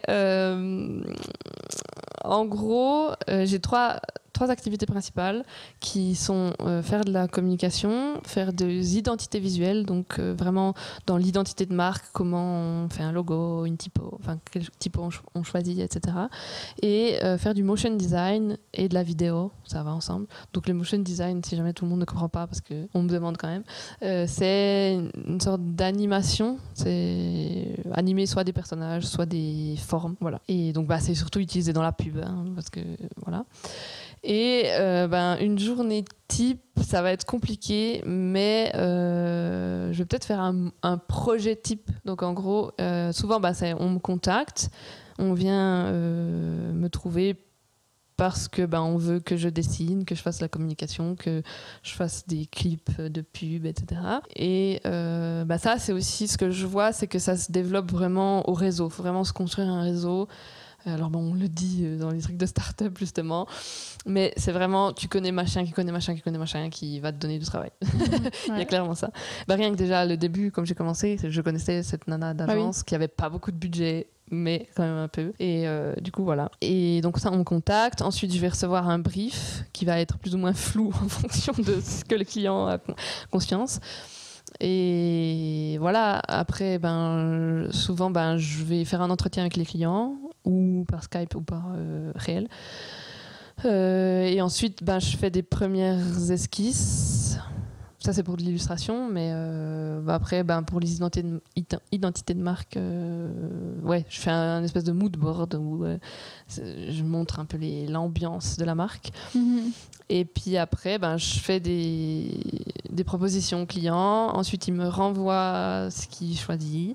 Ça c'est dans le meilleur des mondes, parce que honnêtement c'est souvent plein de mails, enfin plein d'échanges de mails, donc ça c'est un peu l'aspect chiant, enfin que moi il me saoule. Après tous les clients sont pas pareils, quoi, parce que là j'ai deux genres de clients, on va dire. C'est des entreprises où là c'est très structuré, et quand on me fait un retour, c'est ok, on veut que tu changes ça. Ils ont fait un meeting à l'interne pour décider ça, et puis c'est vraiment super parce que c'est vite fait, c'est simple, c'est concis. Puis après, toi, tu sais vraiment où aller. Tu sais où tu vas. Et puis c'est pas genre trouve-nous un truc. T'es là, bon, ok. Et puis après, j'ai l'autre version qui est un plutôt milieu associatif, moins structuré, où ils ont pas la possibilité de se réunir en présentiel. Et puis c'est que des échanges de mails. Et ça, c'est vraiment horrible. Parce que c'est machin, il pense ci, machin, il pense ça, XY, il veut dire ça. Et c'est vraiment compliqué, donc tu es obligé de faire de la gestion de projet, en fait, à dire on m'a dit ça, vous validez, oui, non. Donc ça t'apprends tous les jours, parce que j'ai pas fait de master en gestion de projet ou quoi que ce soit. Mais c'est vrai que t'apprends à clarifier, à écrire, à mettre par écrit quand on t'appelle, etc. Et puis voilà, puis sinon après tu renvoies au client, souvent normalement tu mets 3 échanges dans un devis, 3 renvois. parce que sinon t'en finis plus, puis après tu fais payer à l'heure. Et du coup après les gens sont souvent contents du projet, et puis voilà. Mais sinon au niveau de la journée type, je me lève comme un horaire de bureau, quoi, enfin 7 heures par là. Je déjeune chez moi, ensuite je viens ici à l'atelier, et puis après je travaille. J'ai quand même bien aimé, alors justement je fais quand même des horaires de bureau en fait, plus ou moins, parce que mon copain a ça, et puis sinon on se voit jamais. Et du coup, moi ça me déplaît pas. Je suis pas du tout quelqu'un qui se lève mal, enfin je me réveille bien tôt, voilà. Oui, parce qu'il y a des indépendants, je pense qu'ils aiment bien aussi pouvoir se lever à midi, puis ils font leur vie différemment, mais moi c'est un peu influencé par mon copain. C'est clair que je suis pas sûre que si j'étais pas en couple avec lui, je ferais peut-être différemment, mais pour l'instant ça me va, enfin voilà. Et après je fais une pause à midi. S'il y a des gens à l'atelier, tu peux parler et puis manger. Ce qui est cool, c'est qu'on a un super jardin. Ah oui, j'ai vu. L'été, c'est trop bien. Et puis après, je reprends le travail. La même chose, quoi, 13h, 18h. Et puis voilà, après, je rentre. Du coup, voilà. Okay. Après, justement, je suis dans cette assoce qui s'appelle le Fab Lab à La Chaux-de-Fonds. Oui. Et donc, là, je donne un peu de mon temps en bénévole. Comme je suis indépendante, je peux ouvrir. Et donc, on ouvre le lieu, chacun des gens de l'assoce. Et je donne une journée de mon temps toutes les 2 semaines. Une demi-journée toutes les 2 semaines. Après, c'est pas mal aussi parce que des fois, on a des mandats avec les écoles. On doit animer des ateliers. Et puis, là, ça rapporte de l'argent. Donc, c'est un peu donnant-donnant. Donc, voilà, il y a clairement un truc que j'ai appris, c'est diversifier ses sources de revenus. C'est un truc que tu entends dans toutes les vidéos, mais c'est clairement vrai. Si tu peux, que tu as une bonne communauté, vends des trucs, des dessins, des choses comme ça. Sinon, mais essayer d'être un peu sur plusieurs tableaux, pas juste des clients dans l'horlogerie. Oui, parce que sinon, si ça se casse la gueule comme ça a l'air de se casser la gueule, non, très peu, c'est un peu la merde. Et du coup, déjà diversifier ses clients, c'est clair, parce que justement, si une industrie est en récession, en crise, c'est pas un budget comme ils vont pas l'avoir illimité, quoi. Donc voilà, c'est tout. Ok.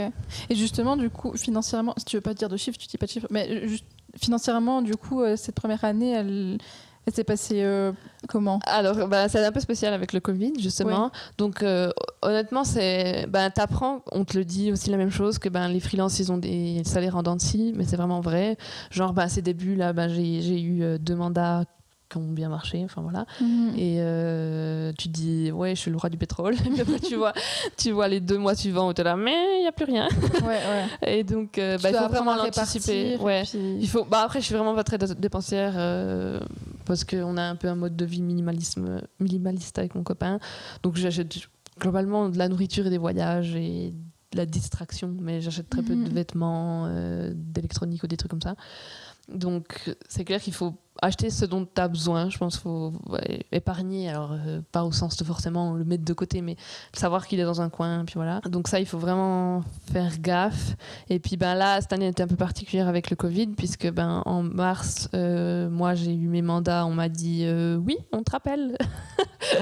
Du coup, et ça m'a vraiment saoulée parce que mars, j'allais avoir le gros mandat, vraiment un bon mandat, et j'étais là, yes, ça va renflouer les caisses d'une certaine manière.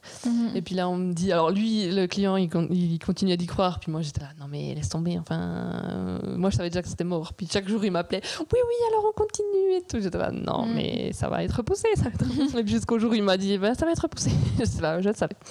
Et du coup, on a eu de la chance. En tout cas, moi je l'ai bien vécu. Je sais pas si tous les indépendants diront ça, mais il y a, comme tu es inscrit à l'AVS, j'ai reçu des aides de la caisse de compensation de l'AVS.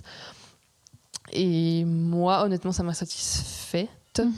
Et donc, tu as un peu l'impression d'être au chômage partiel parce que, en gros, à la fin du mois, tu reçois une sorte de salaire qui était clairement pas ce que je gagnais annuellement. Parce que moi, comme je me suis lancée, j'ai eu cet argent de départ, en fait, mais après, je savais pas à quoi ça ressemblait, un mois type. Quoi. Donc là, j'avais à peu près 2500 balles qui tombaient tous les mois. Ah ouais. Donc, t'es là, yes. Voilà, merci le coronavirus. Non, en vrai, non, mais il y a un peu de ça. Mais il y a un peu, ça, je pense que ça a été soulevé et tout, mais il y a clairement un truc du RBI, de revenu universel brut, je crois, c'est ça, où c'est clair, enfin, c'est trop adapté à la vie de freelance, enfin, d'artiste, quoi, où t'es là. Trop bien, enfin si tu reçois même moi il me faut 1100 balles pour tourner, pour survivre quoi. Et si tu reçois ça tous les mois, tu sais que c'est que du bonus derrière. Après il y a tout un tas d'autres discours d'argent black et tout ça, mais c'est clair que tu te dis pourquoi pas. Si ça peut exister, c'est cool. Et puis j'ai une autre pote qui était avant dans l'atelier là, et elle pense un peu la même chose. Enfin, elle était là, c'est trop bien, tu t'es payé à créer des trucs. Enfin, si pour autant que ton moral allait bien, tu avais la créativité et tout, c'était cool. Elle l'a bien vécu, moi je l'ai aussi. Pas le début, mais je l'ai aussi assez bien vécu. Mais je comprends tout à fait que c'est pas le cas de tout le monde, hein, clairement.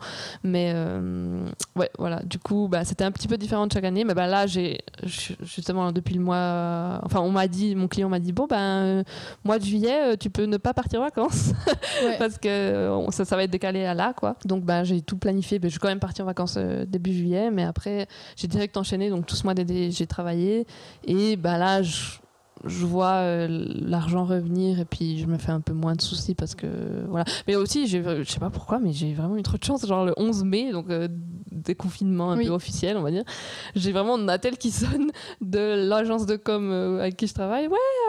J'ai un mandat pour toi et tout. J'étais là, mais j'ai une bonne fée, c'est pas possible. Tant mieux. Du coup, tant mieux, effectivement. Mais il faut.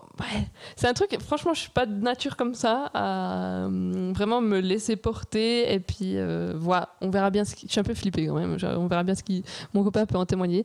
Mais c'est un peu une sorte de thérapie, vie de freelance, quoi. Il faut vraiment lâcher prise, justement, ce truc, parce que t'as quand même des clients qui vont te dire oui, il faut faire ce changement, mettre en rose au lieu qu'en bleu, et puis t'es là, mais non. Mais tu le fais quand même. Et puis il y a aussi cet aspect de enfin, je sais pas, c'est un peu, faut vraiment le vivre. C'est un truc que j'entendais beaucoup dans les podcasts, mais il faut vraiment avoir confiance, et puis juste te dire ça va bien aller, quoi. Ou au pire ça va mal, mais il y a toujours des solutions, quoi. Enfin, c'est pas tu vas mourir la gueule ouverte, quoi. Donc surtout il faut un Suisse, peu c'est ça, surtout si t'as une famille derrière toi. C'est clair que tu veux pas être un poids pour quelqu'un, mais enfin je me vois mal. Après c'est clair qu'il faut pas tout le temps passer ta vie à quémander, mais ta famille et tes proches vont quand même être un filet de sécurité. Et puis après, t'as aussi, au pire des cas, tu dois avoir une sécurité sociale. Enfin, voilà, je dis pas qu'il n'y a pas de pauvreté en Suisse, mais c'est clairement faisable de s'en sortir. Et puis voilà, donc c'est clair qu'il faut... c'est un truc que justement, en me lançant, c'était ce dont j'avais le plus peur, parce que je suis vraiment quelqu'un un peu flippé à tout vouloir contrôler et puis essayer de faire au mieux. Et puis du coup il faut un peu lâcher prise, puis voir comment t'es un peu sur un fleuve, puis tu te laisses porter, puis peut-être au pire ton kayak qui se retourne, mais tape un bord, tu repars. Tape un bord, c'est un petit peu moins violent effectivement, mais si tu te retournes, au pire c'est une minute où t'as 30 secondes la tête sous l'eau, et puis voilà. Mais on prie pour que ça soit le mieux, mais faut aussi arrêter de se torturer, dans le sens où clairement tu peux faire des choses, tu peux aller démarcher les gens et tout ça, mais si ça marche pas, ça marche pas. Et puis faut vraiment que toi tu produises des choses. Enfin, on a une ère, en tout cas dans ce genre de métier là, motion design et puis illustration, où si tu produis de contenu, tu peux clairement être remarqué, et puis t'as développé une communauté. Donc au pire, si tu sais pas quoi faire, fais des trucs sur Insta. Parce que le nombre de gens, de motion designers et tout ça, qui disent ah oui, j'ai vu ton truc parce que X, et puis moi la même chose. Le mandat après le confinement, c'est la nana, c'est pas la même que la chef de com, mais c'est une autre qui travaille là-bas, qui m'a dit ah ouais, j'ai vu sur Insta, en plus tu t'es trop perfectionné, etc. Et donc c'est vraiment comme ça que ça marche. Donc tu vas faire des trucs. Là, mon copain, il était en chômage partiel, donc le confinement, il était quasiment tout le temps à la maison. Et puis il parlait à un autre de tes collègues qui est aussi chômage partiel, et puis il disait je m'emmerde et tout. Et puis mon copain trouvait ça hallucinant, parce que il disait mais c'est bizarre, parce que lui il s'occupait, il faisait du vélo, il lisait des trucs et tout. Puis j'étais là mais c'est peut-être juste parce que toi tu sais ce qui te plaît, enfin. Puis l'autre il l'a peut-être pas trouvé, ou il a pas la motive. Puis c'est vrai qu'actuellement avec YouTube et les trucs comme ça, t'as vite fait de glander dans ton lit, et puis de pas être très créatif au sens vraiment large, sans que ça finisse en illustration ou quoi, mais juste créatif de je pourrais faire de la menuiserie ou des choses comme ça. Mais promouvoir le faire vraiment dans l'action, puis pas juste réfléchir et puis penser. Je pense que c'est une bonne chose. Du coup, durant tout ton parcours, donc même depuis le lycée, même avant, tu t'es découvert quoi comme aptitude? Très vite que j'étais bonne à l'école, enfin que j'étais très adaptée au système scolaire, parce que c'est pas être Ça a bon toujours été à le cas l'école. de primaire jusqu'à clairement. uni. Oui. Et puis c'est vraiment, faut le dire dans ces termes, je pense, adapté au milieu scolaire et puis pas bon élève. Enfin, oui, il y a bon élève, mais je pense que c'est juste la bonne manière de fonctionner pour l'école. Et puis il y a juste des gens qui n'ont pas la bonne manière, mais ça veut pas dire qu'ils sont pas intelligents. L'école, ils aimeraient avoir que des Suzanne. Ouais, mais c'est un peu dommage parce que pour moi, ils devraient s'adapter à d'autres types. C'est pour ça que j'aimais bien répétitrice justement. Mais ça. Après, donc on commence sur les aptitudes. Yes. C'est un peu plus global, c'est un peu ma vie, mais sociable. Je me suis toujours fait des amis et puis très vite justement, des bons amis. Ensuite, durant ces travaux de groupe à l'Uni, j'ai toujours été... Moi, j'ai de la peine à... c'est quand même un peu bon élève, mais j'ai de la peine à bâcler les choses, dans le sens ne pas me dire que j'ai donné le meilleur de moi-même.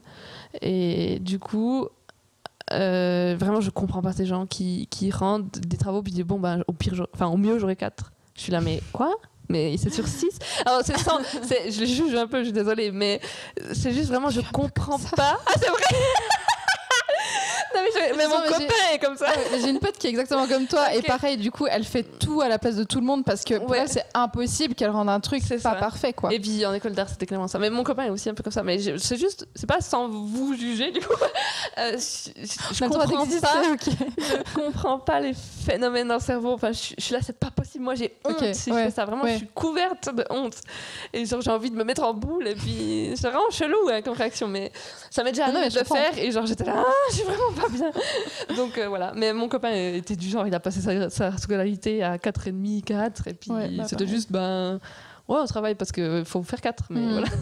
Et du coup, moi, j'ai toujours été la meuf qui visait le 6 parce que 6, ça existe.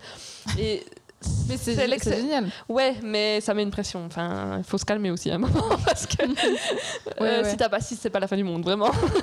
Et voilà, donc j'ai toujours j'ai cette aptitude à toujours vouloir bien faire, mais des fois c'est un peu trop, quoi. Il faut relâcher. Donc c'est une aptitude, c'est une qualité et un défaut en même temps, comme à peu près toutes les choses. Et du coup, il y a ça, et ce qui fait que ça débouche sur quand on est en travaux de groupe, c'est moi qui faisais tout parce que je pouvais pas rendre un truc où il y a des trucs qui étaient laissés au hasard. Enfin voilà, donc je me suis découverte l'aptitude d'être vraiment leaduse de groupe et puis une certaine manière meneuse. Ouais. Mais pas manageuse du coup. Parce que du coup t'as de la peine à composer avec des gens qui travaillent pas exactement comme toi. Ça dépend comment. S'ils travaillent, oui. Mais s'ils foutent rien et puis qu'ils disent mais j'ai mis la virgule, là j'ai envie de les claquer. Mais manageuse, pourquoi pas. Mais je pense que ça s'apprend. Faut vraiment. Je le vois avec la graphiste qui est à côté de moi à l'atelier. Elle a embauché des gens et puis en gros elle me dit. J'apprends tous les jours à gérer mon équipe. Elle a deux personnes, mais c'est déjà ça, quoi. Et la manière dont tu donnes les ordres, entre guillemets, les tâches, on va dire ça, un peu plus corporate. Et ça, c'est aussi un truc que j'ai appris. J'étais secrétaire dans la sauce, ou le Fab Lab, là. Et en fait, quand tu es en séance, déjà, j'ai appris à mener des séances. C'est un truc qu'on n'apprend pas. Et puis, c'est clairement utile, surtout quand tu parles à des clients, après. Et en gros, quand tu tapes le PV, à un moment, dans le PV, tu dois dire « X fait ça ». Et donc, ça veut dire que la décision doit être prise. Et donc, j'étais la personne qui clarifiait, on parlait d'un truc, etc. Bon, ok, qui fait quoi ? Et puis après, t'écris dans le PV. Et c'est clair que t'apprends à cadrer les gens, parce que, puis à définir le cahier des charges, et puis dire, vers ci, comme ça. Et puis c'est cette expérience que j'ai eue en pratique que j'ai appliqué un peu en académique, si on veut. Et puis les inaptitudes, ça va être un peu plus compliqué. L'aspect autorité, mais d'un certain côté, on la retrouve. Enfin, ça veut dire que, comme je t'ai dit, c'est pas mes boss, c'est mes clients. Donc finalement, tu deal with. tu t'arranges comme ça. Donc, les inaptitudes. Ah, mais je crois qu'ils galèrent tout le temps, les gens, tout le temps. Mais on y pense moins, mais ouais. Mais je disais à ma mère l'autre fois, j'étais là, c'est marrant, les gens ils trouvent pas leurs inaptitudes, puis être là, mais c'est parce qu'ils ont pas envie de les dire, puis je suis là, mais je crois pas que ce soit ça, vraiment, c'est vraiment des. T'y penses pas. Pourtant, autant les aptitudes, tu les découvres et t'arrives à les conscientiser, les inaptitudes, c'est plus. Justement, tu les mets de côté pour justement pas y faire face, du coup. Ouais, je pense que ça doit être ça, ouais. Ouais, je pense que tu les conscientises moins en fait. Ouais, c'est ça. Et tu te dis juste, ouais, je suis pas fait pour ça, ou des trucs comme ça. Mais là, j'arrive même pas à te sortir. C'est vrai que ne pas avoir d'ordi, ça m'embêterait parce que Ouais, ok. à l'école d'art, là, à Strasbourg, on avait très peu d'ordi. C'était beaucoup du tradi, comme on dit, du traditionnel. Et ça me saulait, quoi. Parce que là, mais sur Photoshop, ça prend 3 secondes. Et là, tu dois mettre du Tipex, des trucs comme ça. Mais du coup, tu penses que c'est parce que t'es impatiente ou ça n'a rien à voir? Ou c'est vraiment juste le contact avec l'ordi? Ouais, puis je suis en couple avec un ingénieur. Du coup, il optimise tout. Et du coup, il m'a quand même transmis ce truc de tu perds ton temps si tu sais que tu as un meilleur outil, quoi. Et je pense que ça me frustre un peu ça, quoi. Mais il faut pas non plus le pousser à l'extrême parce que faut aussi perdre son temps et tout ça. Par contre, il y a un truc rien à voir, mais on n'a pas du tout dit que je m'étais formée toute seule. Non, c'est vrai. Oui, en fait, j'ai tilté avant, mais je vois tes paroles et du coup, j'arrive pas à intervenir tout le temps. Mais du coup, effectivement, genre, à quel moment, entre tu finis ton bachelor et tu te lances toute seule, à quel moment tu apprends à animer des personnages, des petits personnages Ouais, alors effectivement, c'est un truc qui m'a toujours vraiment passionnée parce que moi j'ai un cousin qui est là-dedans et il a fait graphiste et après il a fait motion designer parce que en gros graphiste c'est un peu bouché, même beaucoup, et tous les graphistes sont en train de se recycler en motion designer parce que maintenant il y a vraiment un boom de la vidéo avec les réseaux sociaux et tout ça. Et du coup, il a fait une école en motion design. Il m'a montré ses projets. Et genre, j'étais là, mais what? Et c'est trop beau. Et du coup, c'est trop bien et tout ça. Et puis, il y a un peu cet aspect où, comme il a le même âge que moi, quasiment, j'arrivais à me projeter, me dire, bon, bah, si lui, il l'a fait, je peux le faire. Alors après, lui, il l'a fait dans une école. Moi, je me suis un peu challengée en mode, on va le faire tout seul. Mais concrètement, t'as vraiment appris toute seule? Ouais, j'ai appris toute seule. Grâce à lui. Mais j'ai regardé beaucoup de tutos. Donc bon, tant mieux, je parle très bien anglais, enfin je comprends très bien anglais en tout cas, et donc tout est en anglais. Après il y a un truc qui s'appelle Skillshare, je sais pas si t'as déjà entendu. Donc c'est un peu YouTube payant si on veut. En gros, tu payes un abonnement et puis t'as des cours très axés art, mais au sens large, et tu trouves tout ce que tu veux. Et il y a pas mal de trucs en motion design. Et donc j'ai appris comme ça. J'ai aussi appris avec lui qui m'a dit qu'est-ce qui se faisait en industrie, ce qui est pas plus mal parce que à l'école il m'a dit j'ai jamais vu genre c'est un peu niche mais des plugins que tu utilises pour animer des personnages, genre il les a pas vus à l'école alors que c'est la vie. Et c'est quoi un plugin? Des plugins. C'est un truc qui te purée, comment expliquer? C'est dur de vulgariser. C'est un truc qui tu rentres dans le logiciel et en fait ça fait interface, ça crée une interface entre le logiciel et ce que tu veux faire en fait. C'est une espèce d'ajout au logiciel en fait. Ok, ouais. C'est comme dans Firefox, si tu veux plus les pubs, tu peux ajouter un plugin qui s'appelle AdBlock et ça te upgrade ton Firefox. C'est un peu la même chose. En gros, là, tu as After Effects, qui est le logiciel de motion design, et tu rajoutes un plugin qui s'appelle Buggy Basel, et ça te permet de la vie. Parce que tu mets des os dans les bras des gens. Enfin, c'est un peu chelou, mais et en gros, une fois que tu links tout ça, si tu bouges juste la main, il plie le bras. Alors que sinon tu dois tout plier toi-même. C'est un peu oui. Non mais voilà. Je vois. Ok. Ouais. Donc ça facilite, ça fait vraiment travailler beaucoup plus vite. Et dans l'industrie, il l'avait pas du tout vu. À l'école, il l'a pas vu. Et puis dans l'industrie, on lui a fait un stage, etc. Et on lui a dit bah oui, il faut utiliser ça. Puis et clairement parce que tu sauves 120 heures de travail, je pense. Bah oui. Donc là, c'est déjà un avantage, justement, avoir quelqu'un dans l'industrie qui connaît un peu les bails. Et du coup, c'est vraiment pas mal. Et après, je me suis vraiment formée en autodidacte. Mais c'est un truc, justement, du coup, ça va reboucler. Une aptitude que je me suis découverte, c'est autodidacte. Et puis ça va avec le fait que j'allais à l'uni, j'allais chercher l'info parce que de base, en gros, je voulais apprendre. Et puis j'ai appris graphiste, je l'ai appris en autodidacte, j'ai appris Photoshop toute seule, Illustrator toute seule. Quand je suis rentrée à l'école à Strasbourg, je savais déjà utiliser. Alors que j'étais la seule où on était 2 dans ma promo à savoir. Puis en gros, ils nous ont pas vraiment appris là-bas. Donc j'ai cette capacité à être autodidacte. Et puis je pense que c'est aussi un truc qu'il faut avoir en freelance parce que je sais pas en pourcentage, mais il y a un gros pourcentage de trucs que tu sais pas faire. Et puis, tu vas te débrouiller comme tu peux. C'est ça, il faut savoir chercher l'information. Ouais, soit tu connais des gens qui peuvent, genre la compta, mon copain il fait la compta du Fab Lab, donc merci. Genre je lui demande juste l'aide. Soit tu connais des gens, soit tu es motivé et tu cherches sur internet et puis t'arrives. Puis vraiment le motion design ça me passionne dans le sens où, je sais pas, enfin quand on te dit je vais faire bouger un rond comme ça, c'est trop bien, enfin t'as envie de le faire et puis tu veux le faire le mieux possible et du coup tu apprends les règles de l'animation, enfin il y a 12 règles qui font que ça c'est bien animé, etc. Et du coup mais ça va aussi avec ton truc de t'as envie que ce soit, t'as envie d'avoir 6 t'as envie que ce soit fait au mieux. C'est ça. Et en école d'art c'est un truc qu'il faut vraiment dealer avec, dans le sens c'est un peu une balance entre ce que je veux faire et ce qui va être possible de faire, et un peu tout, je pense. Je sais pas dans les autres métiers, mais en tout cas j'ai l'impression dans la branche artistique clairement, parce que y a du temps, il y a un budget, il y a une réalisation possible ou pas, et du coup ça va être possible ou non, et donc c'est faire un peu un deal avec ta conscience. Toi t'aimerais que ça ressemble à ça, le budget il dit ouais mais non et du coup il faut vraiment t'arranger avec, puis normalement tu fais au mieux, c'est juste ça, mais effectivement oui c'est ça. Voilà. Ok, alors j'espère que au montage j'aurai réussi à faire un épisode pas trop long. J'espère que vous êtes encore là. Mais en vrai, j'aimerais sortir des épisodes de 3 heures, mais je sais que... Ah ouais, ouais. 3 heures c'est un peu long, mais... Bon, 3 heures j'abuse, mais non, franchement, les podcasts d'1h30, tranquille. Moi, mais j'écoute, c'est carrément ma cam, mais je sais que c'est pas la cam de tout le monde. Ouais, mais bon. Mais ouais. En tout cas, merci beaucoup, c'était vraiment, vraiment intéressant. Merci à toi. Puis comme tu m'as mis dans ton mail, c'était chouette d'interviewer quelqu'un qui se met en indépendant, parce qu'il y en a pas beaucoup, et puis c'est chouette d'avoir cet aspect là aussi. Merci à toi de m'avoir reçu. Merci beaucoup d'avoir écouté cet épisode, j'espère qu'il t'a plu. Si c'est le cas, tu peux t'abonner pour ne pas rater les prochains.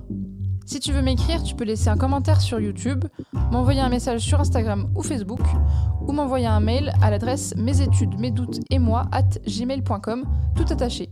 Rendez-vous dans 15 jours pour le prochain épisode. Salut!